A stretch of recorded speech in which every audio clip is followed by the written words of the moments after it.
Welcome back, Focus Learners. Take a look at this. A runner literally shattering the track beneath him as he sprints forward. It's an incredible visual, right? And it perfectly captures what we're digging into today for our August 2026 explainer. Because true strength, it isn't about just coasting when things are easy. It's about how you adapt, how you break records, even when the entire playing field, both globally and right here at home, is totally shifting under your feet. And let me tell you, things are definitely shifting right now. Okay, let's dive right into this. Our explainer today is titled Global Shifts and Indian Milestones, August 2026 Analysis. We're going to unpack exactly how the global economy is pivoting and how India is navigating its own massive, historic transformations right in the thick of it all. Here's how we're breaking it down today. First up, we'll look at the global economic market shifts. Then, we'll zoom in on India's historic domestic milestones. And finally, we'll wrap up with the automotive boom and some major sports action.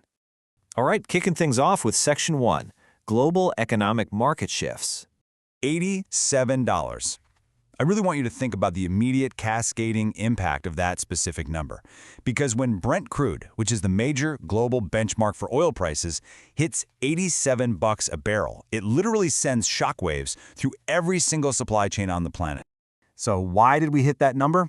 Well, renewed hostilities in the Middle East have severely disrupted major transit corridors, and we're seeing sharp, immediate reactions across energy markets. Brent crude surged to $87 a barrel, but it's not just oil. European natural gas spiked to 60 euros per megawatt hour. Why the jump? Because these transit disruptions are colliding with low reserves and a massive surge in demand on the power grid from intense summer heat waves. It is basically a perfect storm of geopolitical and environmental pressures. Now, what's really interesting about this slide is how these global pressures are creating wildly different outcomes depending on where you look. We've got a stark contrast here between two major Asian markets in 2026. On one hand, Japan is sitting on massive year-to-date equity gains of positive 28.4%. But on the flip side, India is currently facing market stagnation, sitting at a negative 2.1%. Let's unpack the why behind these numbers. Japan's massive 28.4% surge is heavily driven by a global AI investment boom. Capital is just flooding in over there. Meanwhile, India's markets are stagnating largely due to heavy foreign outflows, historically high valuations, and the mounting pressure of rising domestic inflation. It just goes to show how incredibly dynamic and honestly localized global market leadership has become. But wait, there's another absolutely critical number we need to look at on the global stage. 2.6%.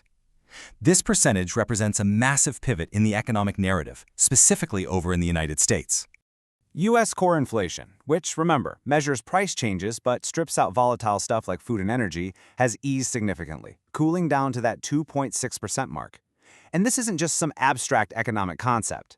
It's driven by real, tangible price drops in everyday sectors. We're talking about a 6.3% drop in vehicle prices, a 4.7% decline in electronics, and apparel prices down by 3.9%. The big takeaway for us here? This decline signals that those aggressive interest rate hikes by the Federal Reserve might finally be moderating. The global pressure cooker might actually be letting off a little steam. Moving right along to Section 2, India's historic domestic milestones. All that global context perfectly sets the stage for how India is navigating its own path on this changing playing field. And wow, what a milestone we're looking at. On August 15, 2026, India marks its 80th Independence Day, celebrating 79 completed years of freedom. The sheer scale of this nation's journey is just staggering. We're talking about a transformation from a $360 billion economy back in 1947 to a $7 trillion+ global consumption engine today. It's being driven by a rapidly rising middle class that's fueling massive domestic demand. It's a moment of immense national pride for sure, and a real testament to remarkable growth. But, of course, even amid national celebrations, the gears of government keep turning. Let's briefly structure the facts of a major recent legislative event. On August 10th, the Tribunals Reforms Bill of 2026 was passed.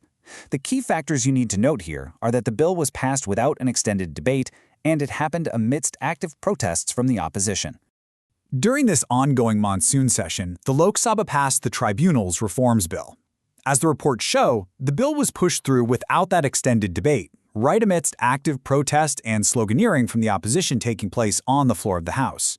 It's a very clear reminder of the highly dynamic and often contentious reality of navigating systemic reforms. All right, let's ramp the energy back up for Section 3, Automotive Boom and Sports Action. And this brilliantly illustrates a massive trend right now. While global markets fluctuate and the government passes reforms, the Indian consumer market is just roaring ahead. Check this out. A staggering 2/3, that's 66% of all new car sales in India are now SUVs. That leaves just 1/3 for all other passenger vehicles combined. This is completely redefining the landscape of Indian roads. Building on that incredible momentum, Maruti Suzuki is now projecting that India's domestic passenger vehicle market will cross a massive 6 million units annually by fiscal year 2031. Driven by this huge shift toward premium vehicles like SUVs, plus growing consumer purchasing power, we're looking at a steady climb from 3.3 million units back in FY21 all the way up to that 6 million mark. This isn't just about selling more cars. It's a direct reflection of rising incomes, changing consumer aspirations, and deep economic mobility.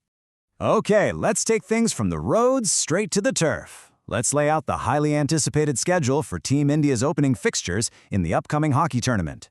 Match 1 sees India facing off against Wales on August 15th. But you are definitely going to want to circle your calendars for August 20th, because we have a massive, absolute blockbuster clash against Pakistan in Match 2. The 2026 FIH Men's Hockey World Cup kicks off on August 15th over in Europe, jointly hosted by Belgium and the Netherlands. The world's biggest hockey battle is back, featuring 16 nations battling it out across 32 matches. Team India begins its Pool D campaign against Wales on day 1, which, perfectly enough, coincides with Independence Day, really setting the stage for that epic August 20th showdown against Pakistan. The energy for this tournament is going to be absolutely off the charts, guys. As we wrap up this explainer, I just want to say a massive thank you.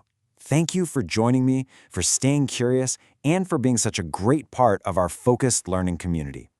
Grasping these structured facts, from global oil prices to domestic automotive booms, is exactly what helps you stay ahead of the curve in a rapidly shifting world.